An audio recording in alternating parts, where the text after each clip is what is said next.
6. It's from the Gospel of Matthew, chapter 18, beginning with verse 15, page 1166.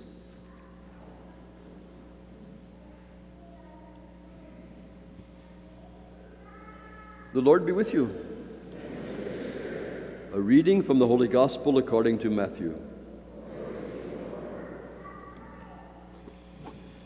Jesus spoke to his disciples, "If another member of the church sins against you, go and point out the fault when the two of you are alone. If the member listens to you, you have regained that one. But if you are not listened to, take one or two others along with you, so that every word may be confirmed by the evidence of 2 or 3 witnesses. If the member refuses to listen to them, tell it to the church. If the offender refuses to listen even to the church, let such a one be to you as a Gentile and a tax collector.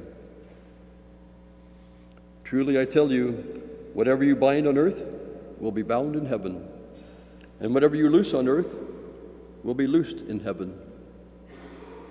Again, truly I tell you, if 2 of you agree on earth about anything you ask, it will be done for you by my Father in heaven. For where 2 or 3 are gathered in my name, I am there among them."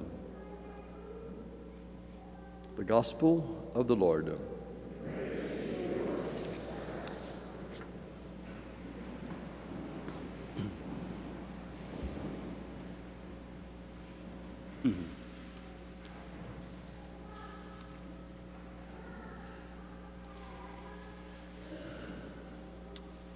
Jesus is well aware of the fact that when people get together, there are often differences among them, and these grow sometimes into hostilities and pain, and it's difficult to deal with because we don't like to confront those differences, especially if there's hurt involved.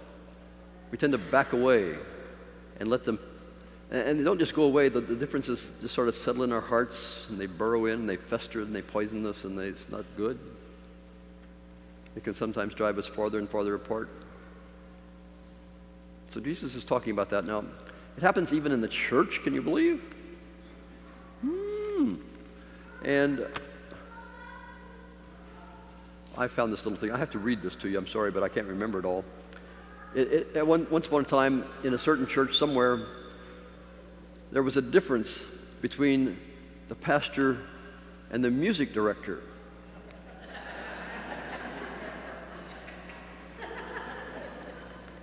And I'm I didn't see you before right now, and so I'm glad you're here. It seems that this hostility was growing, and it came out in the worship services. It kind of made manifest. And so one Sunday, the pastor was speaking about how we should dedicate ourselves to the service of God. And the music director led the song, "I Shall Not Be Moved." The second week, the pastor was speaking on tithing and how we should gladly share our stuff with the Lord and His work. And the music director led the song, "Jesus Paid It All." The third week, the pastor preached on gossiping and how people should watch their tongues. And the music director led the song, "I Love to Tell the Story." The following week, the pastor said that he was thinking about resigning.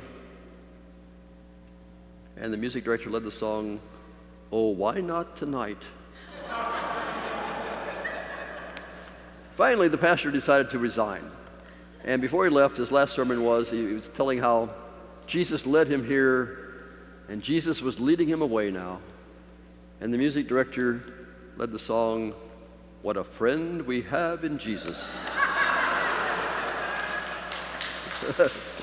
I was hoping you'd appreciate that. That certainly couldn't happen here. Anyhow, the differences between us are hard to deal with. Now, Jesus was really mainly speaking to people who left the church. And in his day, the church And that's the first time and the only time it's used in the New Testament, that the word church. People in the church were the poor and the oppressed, and their job was to spread the revolution of love in the face of the oppressors, and they could be easily tempted away because, one, they might be tempted with money or with power, but also could be tempted because they were likely to be oppressed even more, maybe tortured, maybe arrested, maybe even killed. They would suffer if they carried on this revolution of love.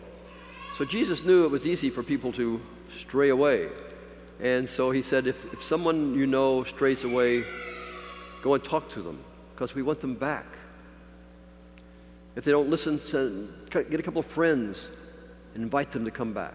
If they don't listen to that, send the church. If they don't listen to the church, treat them as a tax collector or a sinner.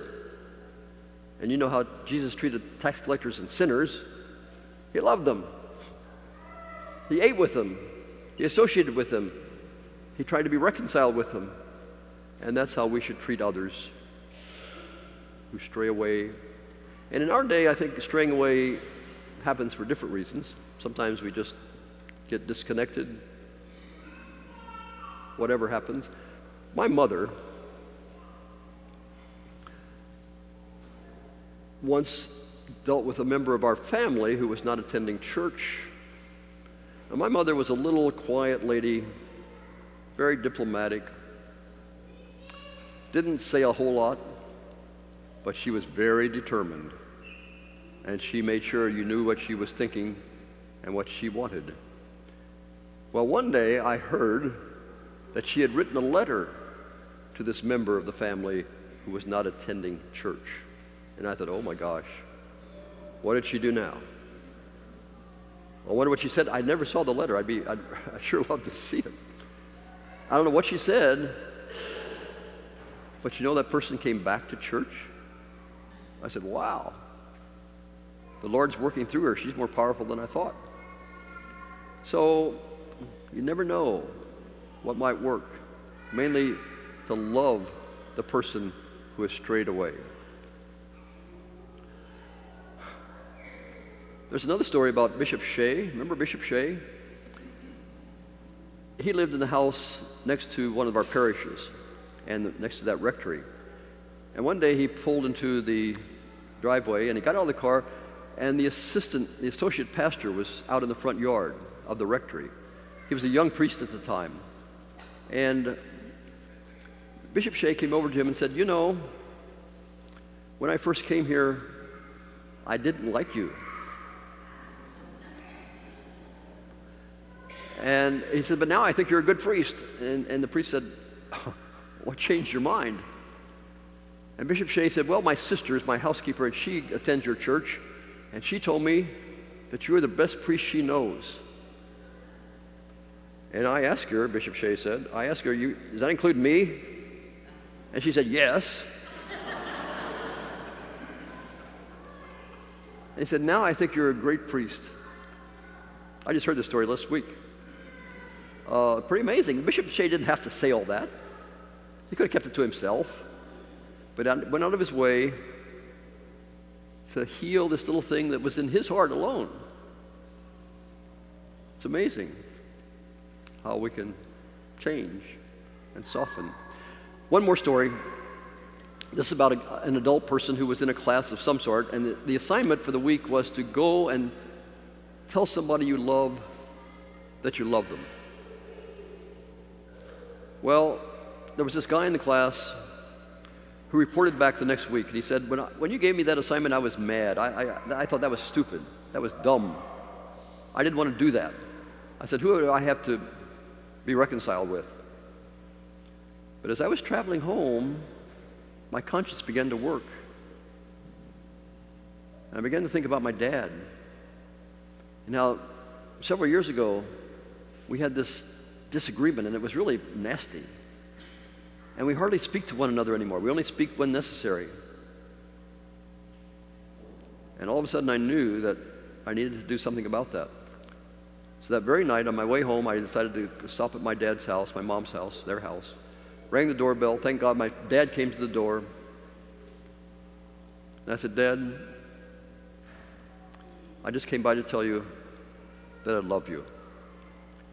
And he said, you know, his face began to change. You could just see it. His face softened, and the wrinkles began to disappear. And I could see tears running down his cheeks. He reached out and gave me a big hug and said, son, I love you too. I just haven't been able to say it. And then he said, 2 days ago, my father had a heart attack. And he's still alive in the hospital, still hanging on. But you know, if you had not given me that assignment, we would not have been reconciled. And he may have been gone. Let's just take a few moments to think about who in our lives we need to be reconciled with. Now, I'm not talking if there's abuse going on, physical abuse, that's a different story. We really can't be reconciled because we're liable to get into situations again. But for other people, there are lots of people out there that we really should be reconciled with. So let's just take a few moments to think, who is it that I need to be reconciled with? And how can I reach out and say, I love you?